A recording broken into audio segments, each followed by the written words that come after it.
When it comes to preparing large freshwater fish like big Rohu fish, many people underestimate the importance of proper and skillful filleting. However, the way you clean and cut the fish directly affects not only the taste of the dish, but also its safety and visual presentation. Big Rohu is one of the most popular river fish in South Asia, especially in India, Bangladesh, and Pakistan. A fully grown Rohu can weigh up to 10 to 12 kilograms and measure over half a meter in length. Because of its size, filleting requires not only dexterity, but also a good understanding of fish anatomy. First of all, proper cutting allows you to retain the maximum amount of meat. Inexperienced handling often leads to large portions of edible fillet being discarded along with the spine and bones. To avoid this, one must know how to work along the backbone, avoiding large bones and slicing the fillet in clean layers. Secondly, skillful filleting helps prevent bitter bile or internal organs from contaminating the meat.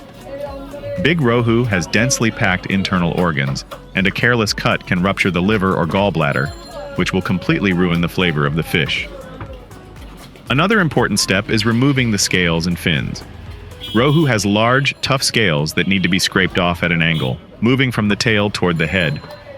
Some chefs even pour boiling water over the fish briefly. This loosens the scales and makes them easier to remove. Special attention should also be given to handling the head and spine. In Asian cuisine, Rohu's head is often used in curries, soups, or broths. That's why it should be cut off carefully, without damaging the gills or leaving excess blood. Properly cut pieces, smooth with minimal bones and fat, absorb marinades better, cook more evenly, and look much more appetizing. This is especially important if you're preparing fish for sale or serving it in a restaurant. Finally, hygiene and safety must never be overlooked. Filleting a large fish requires a sturdy cutting board, a sharp knife, and clean hands. Even the slightest contamination can spoil the product or cause food poisoning. In conclusion, proper filleting of big Rohu fish is not just a preparatory step before cooking. It's the foundation of the dish's taste, aroma, and overall quality. Mastering the art of fish cutting transforms you into a true expert in the kitchen.